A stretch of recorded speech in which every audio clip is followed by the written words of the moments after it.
We are here today to announce a motion for a temporary restraining order we filed in our case challenging the U.S. Department of Agriculture's unlawful attempt to withhold Supplemental Nutrition Assistance Program funding, SNAP funding, from more than 41 million Americans. The whiplash the President and USDA Secretary Brooke Rollins have given Americans in recent weeks, the steps they've taken to prevent vulnerable families from putting food on the table, are unnecessary, unconscionable, and unlawful.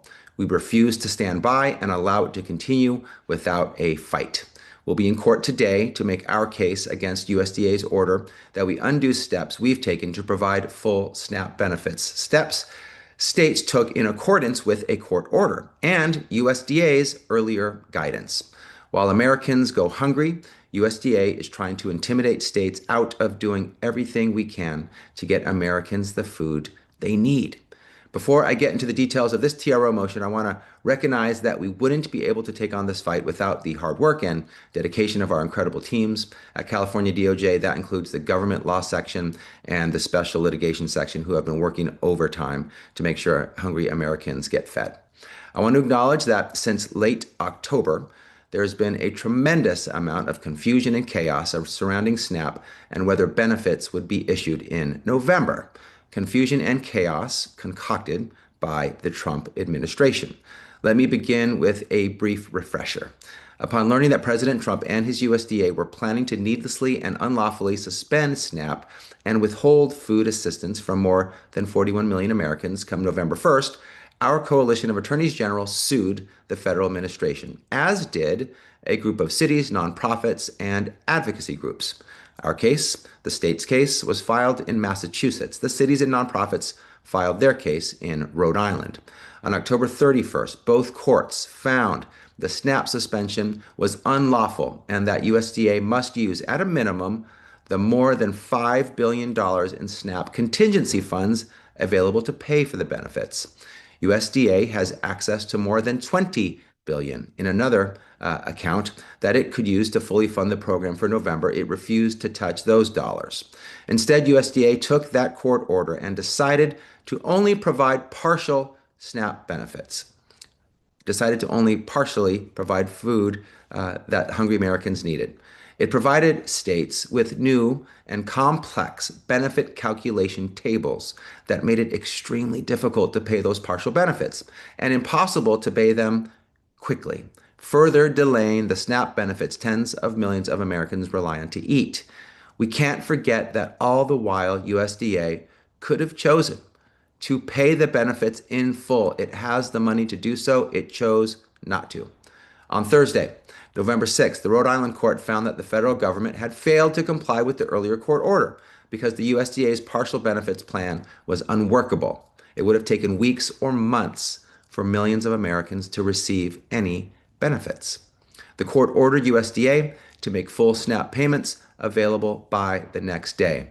On Friday, November 7th, Trump's USDA filed an emergency motion for both an administrative stay and a stay pending appeal with the First Circuit Court of Appeals, so it wouldn't have to issue SNAP payments and help hungry families. The First Circuit denied the administrative stay. That same day, the USDA provided states with guidance that explained it was taking steps to comply with the court order and working to make full benefits available. After that, the federal government asked the U.S. Supreme Court to intervene. So I want to be really clear about what that means. The Trump administration went running to the highest court in the nation for permission to withhold food assistance for hungry Americans. Late Friday night, the Supreme Court entered an administrative stay to allow the First Circuit to finish its work resolving the government's motion. By that time, relying on both the Rhode Island court's order and USDA's own guidance, many states, including California, promptly began doing their part to make sure benefits flowed promptly to the people who need them. As of Saturday night, new guidance from USDA claimed that the steps we've taken to follow its earlier guidance and the court order were unauthorized, and that we must immediately undo the actions or we'd face steep penalties. In short, they directed states to claw back food assistance that's already gone to hungry Americans who've been waiting for it, counting on it to feed themselves and their loved ones. Then, just late last night, the First Circuit rejected USDA's request for a stay or a pause of the Rhode Island order requiring full payment of SNAP benefits pending appeal. Rhode Island court's order still remains paused by the Supreme Court's administrative stay for the next roughly 36 hours. After that, the order requiring full payment of benefits will take effect unless USDA goes back to the Supreme Court and obtains yet another stay. Also, just this morning, breaking, the District Court of Massachusetts paused USDA's November 8 guidance that directs states to undo actions to pay SNAP benefits until further notice. Whew, that's a lot. So if any of that back and forth left you with whiplash, you are not alone. Between November 3rd and November 8th, USDA issued formal guidance 4 distinct times, each providing our states with new directives that were contrary to its earlier guidance. Those contradictory messages underscore that USDA's actions have been arbitrary, they've been capricious, and it demonstrates why we need the court to step in to provide clarity and concrete guidance. USDA doesn't have the right to force us to undo actions we took based on its own direction and a court order. USDA never told us not to take the reasonable steps we took to do our part to make sure benefits flow to people who need them promptly. Now they're saying those same steps were somehow unauthorized. USDA doesn't have the authority to penalize us in these circumstances. It can't threaten to withhold the federal government's share of administrative or threaten to hold states liable for any purported overissuances of benefits resulting from its vague and contradictory orders. USDA is demanding we claw back benefits from vulnerable Americans and instead implement a partial payment system which could take months to iron out, meaning it would be months before SNAP recipients see a dime, before they see the food that they are waiting for. In the meantime, USDA has given no direction on how we're supposed to take the benefits back from those that receive them. Worst of all, USDA has said nothing of the fact that we're talking about real people, real families, seniors, and individuals with disabilities who rely on this funding to eat. Vulnerable individuals who'd face devastating consequences as a result of USDA's unreasonable and half-baked direction, who'd bear the burden of any attempt to claw the money back. USDA hasn't acknowledged the abrupt about face it did on Saturday night. It hasn't explained the 180 it did on its earlier position. The list of harms USDA's pattern of vague and contradictory guidance is growing by the day. USDA has inflicted severe operational challenges on our states. It's damaged public trust in SNAP and the state agencies that manage it, and it's put more than 41 million Americans at risk of going hungry this month. It's humane and it's illegal, and my colleagues and I won't stop fighting until it stops. We're asking the court to block Saturday night's guidance and immediately make full SNAP benefits available. Americans shouldn't have to wait one day more. The American people deserve better. We deserve a federal government that upholds our laws and serves our people, that puts people over political games, that recognizes that families, seniors, and individuals with disabilities are waiting for the support they rely on, that they've been promised, and they're owed to buy groceries and put food on the table. I don't care where your political leanings lie. Every American should be outraged that the billionaire sitting in the White House would go to such extreme lengths, expend this much energy to prevent hungry Americans from getting food. USDA has the funds to pay SNAP benefits this month. They have the funds to ensure that people who need this money can get it to buy groceries. This administration is choosing to withhold it. Trump is choosing to fight tooth and nail to let Americans go hungry. Before I turn it over to others on this press conference to speak and then open it up to questions, I want to thank the individuals on my team who've worked late nights and through the weekends tracking this evolving case and fighting for Californians who are counting on SNAP. True public servants: Maria Buxton, Liam O'Connor, Sebastian Brady, Paul Stein, Dan Sheehan, Helen Hong. With that, I'd like to turn it over to my great colleague, Minnesota AG Keith Ellison. Rob, let me say thank you for that. I couldn't agree with you more, and we could probably stop right there, but there are some things I want to share. Mostly, I'm so proud of the attorneys general's team and the other advocates who have fought in the courts and in the community to get food to hungry people. If there was one through line here, it is that Donald Trump and his administration have been fighting tooth and nail not to feed hungry Americans. That is the one thing, despite all of this political tennis match that we're going to be describing, that is clear. The Trump administration has had many opportunities to do the right thing, to feed people in need, and time again, they make the deliberate choice not to do so. These are our veterans, seniors, families. There are people who need our assistance as their fellow Americans, and the Trump administration apparently wants them to go hungry, perhaps because he believes that they are a bargaining chip in his shutdown conflict that these hungry folks have nothing to do with. We do know that Donald Trump spent the weekend not negotiating how to get food to hungry families, but golfing. All 42 million Americans were at risk, and the president is not trying to figure out how to solve this problem. He's got other priorities. It feels like whiplash. I think that's quite a good term to use because Trump's refusal to step up and solve the problem has created a back and forth of lawsuits and court rulings that we have been all attentive to and involved with. But from the standpoint of the public, it's important to just know that as soon as court rulings forced the USDA to resume paying full SNAP benefits on Friday, the very next day, USDA changed course and ordered states to halt paying those benefits and claw back those funds, which was particularly shocking to me as this matter went forward. Trump's Ag department, has essentially been trying to force Minnesota to take food from the table of hungry families. Minnesota refused to do that, and Minnesota is standing firm with other AGs and advocates to stop Trump from threatening to retaliate against Minnesota. Fortunately, this morning, courts have blocked USDA's USDA's ordered commanding states to claw back those SNAP benefits. So where do things stand? Things stand that SNAP recipients in Minnesota are receiving full benefits at the moment. Those payments have fortunately gone out, which I'm very happy to tell you. I can tell you that my wife and I spent days at Second Harvest, which is operating in Minnesota to help meet the needs of hungry families.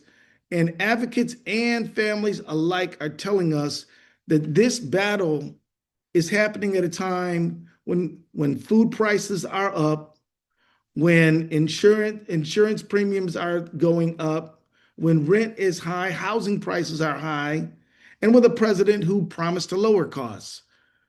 All while this is unfolding. So I just want to say that I remain optimistic and committed. As General Bonta said, we will be standing right next to our 42 million Americans, standing up for what's right, which is to feed the hungry. I just say it's a sad day when the President of the United States Ag Department is willing to do anything he can to deny people food, but those same people can bet that we'll stand there to get it to them. So I'll yield back. Thank you. Thank you, AG Ellison. And also I want to thank Attorney General from California, Rob Bonta. And also in their absence, I want to recognize Andrea Campbell, the Attorney General of Massachusetts, and the Attorney General of Arizona, Chris Mays. My name is Letitia James, and I represent the great state of New York. And I want to thank all of you for joining us today as we continue to fight on behalf of the tens of millions of Americans who rely on SNAP. We are fighting for their dignity. We are fighting for their survival. We know what we are fighting for, and we are crystal clear on what we are fighting against. We are standing shoulder to shoulder against the federal government's callous and repugnant cruelty. Democratic attorneys general have been working around the clock to ensure that all Americans have access to food stamps. We filed this new TRO motion last night in response to days of chaos and confusion in Washington, because apparently our federal government will stop at nothing to deny Americans their food benefits. And this morning, the court ruled in our favor yet again. And later in this afternoon, we will be in court to continue this fight. Since Friday evening, the federal government has been fighting with equal parts desperation and animus to prevent Americans from using their benefits, despite a favorable ruling from the district court. It should shock the conscience of everyone in our country that the federal government would willfully and indeed aggressively fight to keep food off of our tables, food away from children and babies and veterans and senior citizens and the disabled. It is shocking and disgusting. It is all the more galling when you consider that the federal government may reopen soon. What was the point of the federal government's cruelty this weekend? Why subject people to prolonged anxiety and fear? And it is not an abstraction. Real people are hurting. They are hungry. They are facing impossibly difficult decisions to take care of one of our most basic human necessities, the need to eat.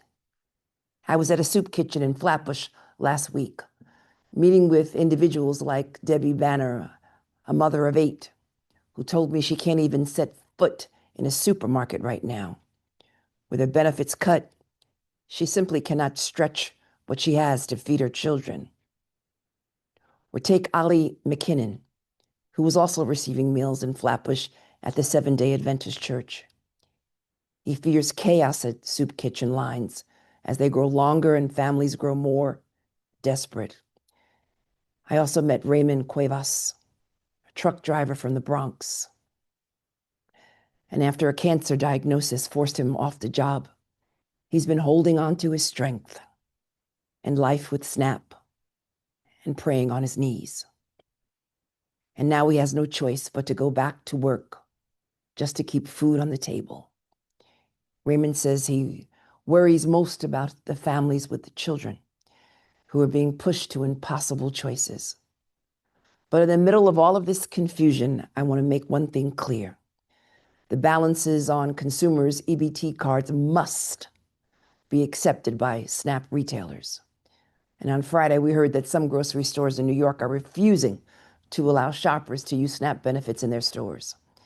As soon as we heard these news, my office immediately sent cease and desist letters to grocery stores that reportedly engaged in this illegal behavior. And we put out a consumer alert, letting New Yorkers know that this denial was unlawful and telling them how to respond. As New Yorkers begin to receive their full November benefits this week, I fear we could begin to see more of this illegal denial to honor SNAP benefits.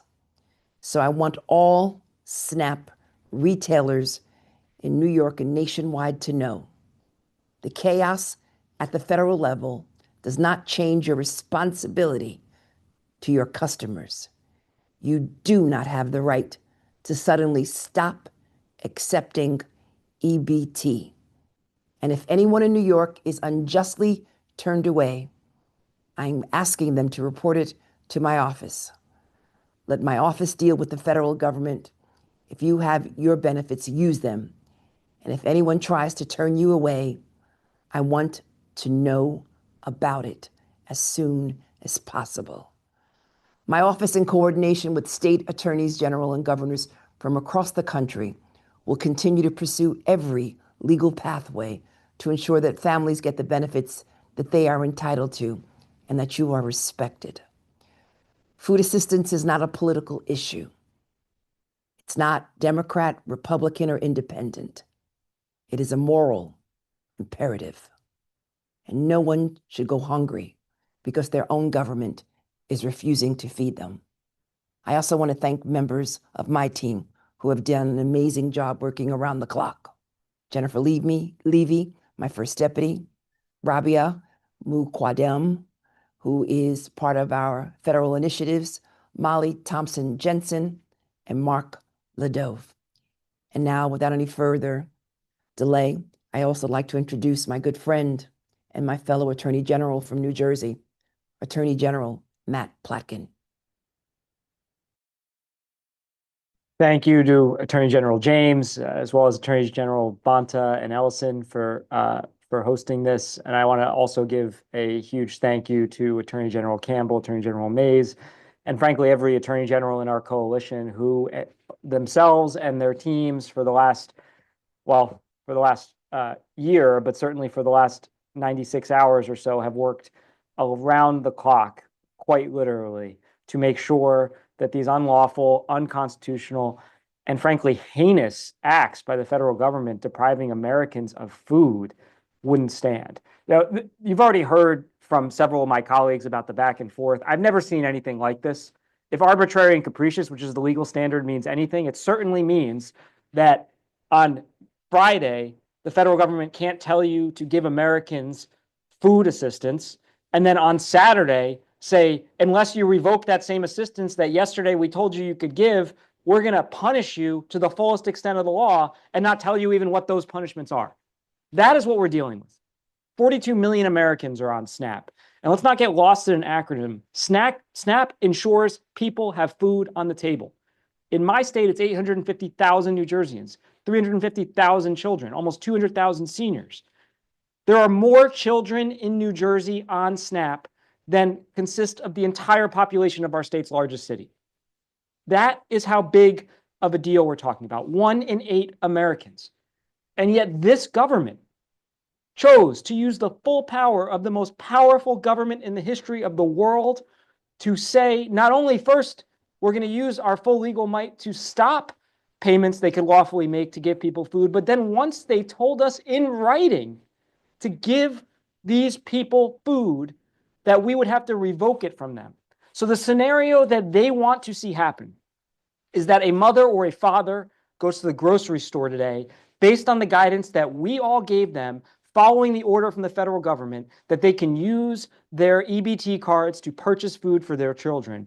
They want them to fill up their supermarket baskets, get to the checkout counter, already worried about whether they can afford everything in that basket given the price of those goods, have them swipe that card and have it not work. That is what that letter on Saturday night would have done, if it were even technically capable of doing it. I never imagined in my life I would have to use the education and training I have as a lawyer to prevent my government, the government that I pay taxes to prevent it from starving American citizens. And yet here we are. And so I don't have much more to say about the law. You've heard it. We're right. Every court that has looked at it has agreed with us we're right. But I also don't understand, as a lawyer, as a public servant, as somebody who follows my faith, as a human being, how there are people in the highest offices of this country, and frankly, that there are public servants who swore oaths to serve the millions of Americans who pay their salaries, that they would use that privilege to starve them.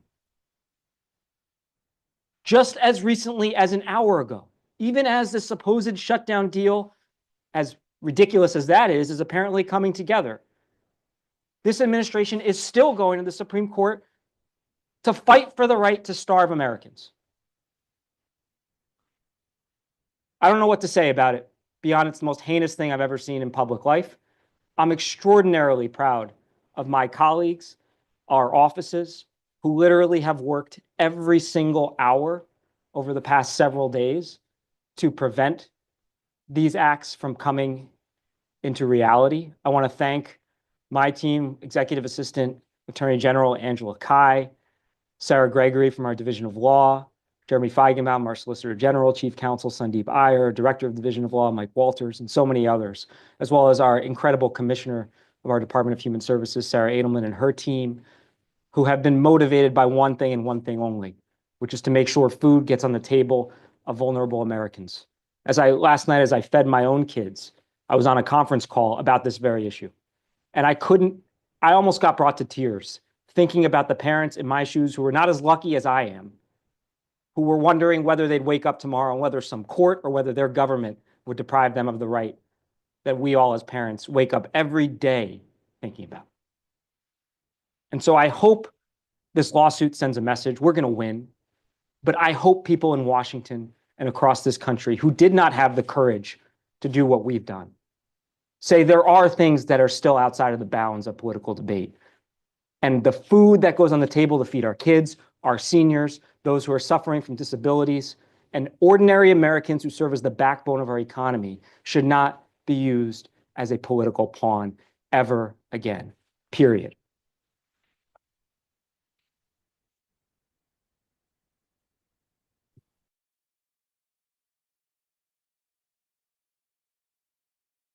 Good afternoon, everyone. I'm Crystal Fitzsimons with the Food Research and Action Center, FRAC. We're a national anti-hunger organization that focuses on ending hunger